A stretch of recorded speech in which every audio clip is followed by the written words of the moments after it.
Bonjour à tous. Alors aujourd'hui, je vais vous proposer une vidéo qui en fait est la résultante d'une réflexion que j'ai eue avec mon mari. Nous revenions de vacances, nous étions en voiture, nous écoutions la radio et je n'ai plus le contexte exact, mais en tout cas, on écoutait une sorte de débat et puis sont arrivés de façon assez massive des questions autour de mais c'est quoi un stéréotype et puis c'est quoi un préjugé et puis c'est quoi une opinion et puis c'est quoi un a priori. Bref, on était dans une espèce de confusion totale au niveau des terminologies en se disant mais finalement c'est quoi les spécificités de chacun de ces mots, enfin bref, un petit peu perdu. Et comme souvent dans ce cas-là, je me suis dit, c'est pas possible, je peux pas rester avec cette, cette confusion intellectuelle. Il faut absolument que je réfléchisse, que je pose les choses et que j'essaie de trouver des définitions, des exemples, voilà, pour essayer de rendre les choses plus claires. Ça me paraissait important.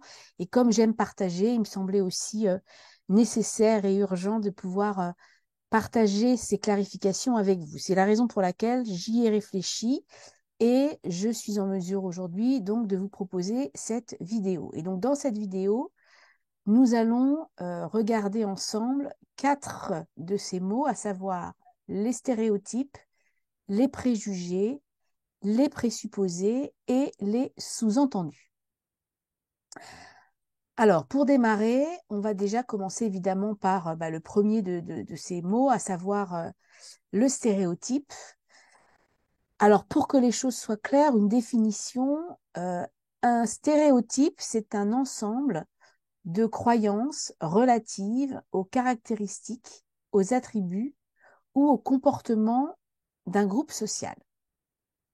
Donc, un ensemble de croyances ou l'ensemble des croyances relatives aux caractéristiques, attributs ou comportements d'un groupe social.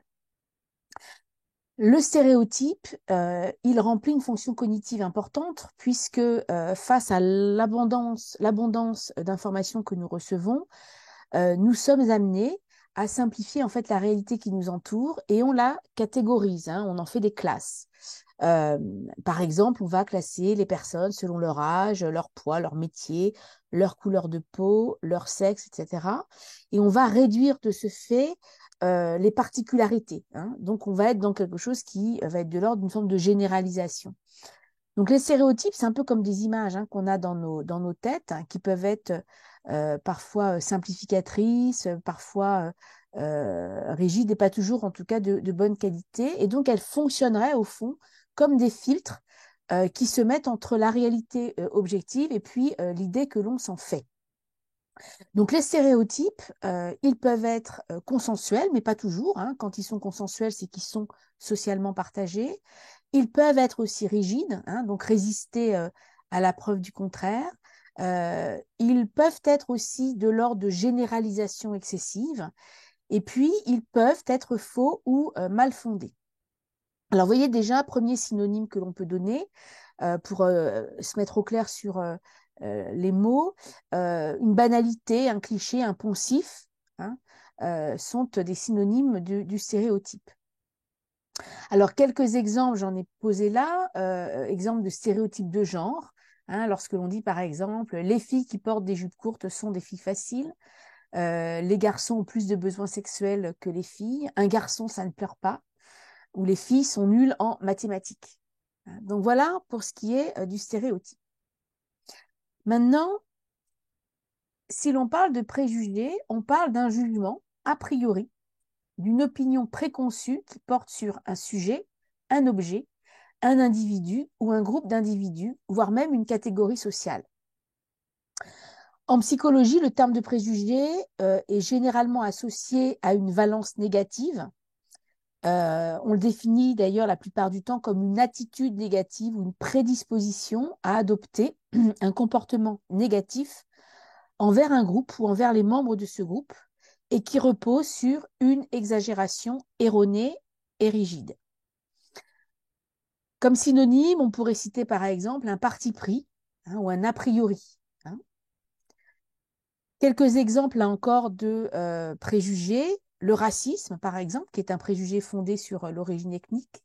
l'agisme, hein, qui est un préjugé fondé sur l'âge, et enfin le sexisme, qui est un préjugé fondé sur le sexe. Alors, à la différence des stéréotypes qui ont une valeur de connaissance, les préjugés, eux, sont caractérisés par leur charge affective.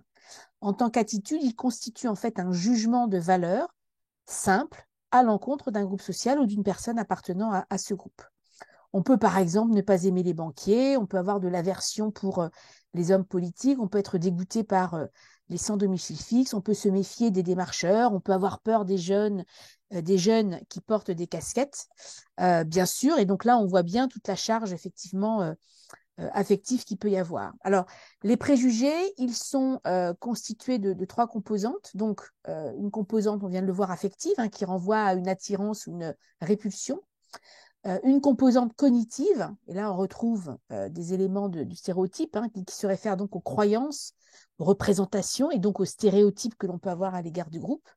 Et puis une composante motivationnelle qui correspond en fait à la tendance que l'on va avoir à agir d'une certaine manière à l'égard justement du groupe sur lequel on a un préjugé.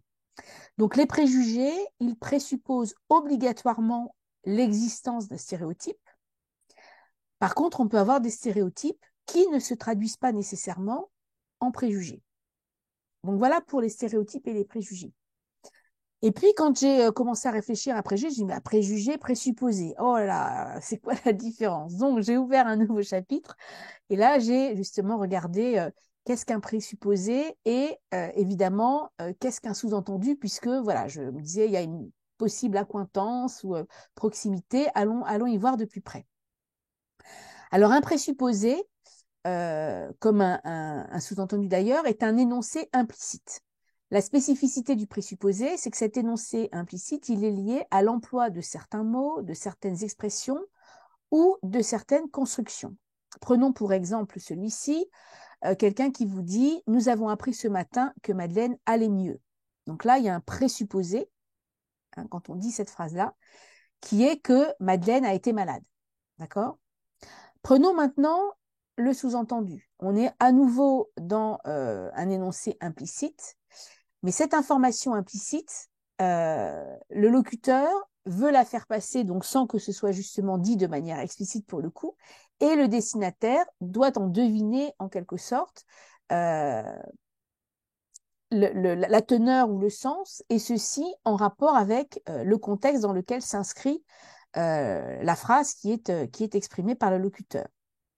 Ainsi, pour comprendre en fait un sous-entendu, le destinataire de l'information doit mettre en relation le message qui lui est donné et le contexte dans lequel il est énoncé.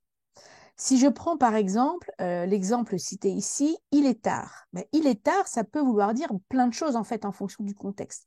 Ça peut vouloir dire il faut que tu partes. Ça peut vouloir dire il faut aller se coucher. Ça peut vouloir dire aussi je dois sortir, pour ne prendre que quelques exemples. Alors, si je devais vous donner quelques synonymes du mot sous-entendu, on pourrait dire un sous-entendu, c'est un message qui est allusif, qui est caché, inexprimé, informulé, voire tacite. Donc voilà en quelques mots, et j'espère que ça vous aura éclairé comme ça m'a éclairé en tout cas pour le coup. Voilà ce que je voulais vous dire. Donc au sujet de ces 4 mots qui me semblent importants de bien comprendre, et puis d'autant plus, je trouve, dans le contexte dans lequel on est, où il y a justement beaucoup de tensions entre les personnes, entre les groupes, avec parfois une volonté malheureuse de vouloir diviser et opposer les personnes les unes vis-à-vis des autres. Voilà, de bien clarifier ces 4 notions, stéréotypes, préjugés, présupposés et enfin sous-entendus. Pour celles et ceux qui ne me connaissent pas encore, donc je suis Mariette Strup, je suis psychologue, coach, formatrice et facilitatrice. J'interviens dans les entreprises sur les sujets de management et de compétences psychosociales. Et puis, j'interviens également auprès des particuliers en bilan de compétences, en coaching individuel ainsi qu'en soutien psychologique. Vous pouvez me retrouver sur mon site internet mariettestrup.com. Vous pouvez évidemment aller voir d'autres vidéos sur YouTube. vous connecter également sur mon lien LinkedIn et Facebook, où j'ai à la fois une page pro et puis aussi un profil. Et puis, vous pouvez également aller voir les différents ouvrages que j'ai écrits, dont le dernier qui parle des émotions. Si vous avez apprécié cette vidéo, je vous invite évidemment à liker. Je vous invite à la partager évidemment avec toutes les personnes que vous connaissez. Et puis, si ce n'est le cas, bien sûr, vous pouvez également vous abonner. Si vous avez des sujets qui vous intéressent, sur lesquels vous aimeriez avoir mon éclairage, n'hésitez pas là aussi à me tenir au courant. Voilà, par les différents canaux que je vous ai précisés là, je suis très facilement joignable. Donc, n'hésitez pas à me faire part de vos commentaires ou de vos souhaits particuliers pour m'inspirer dans de nouvelles vidéos. À très bientôt. Au revoir.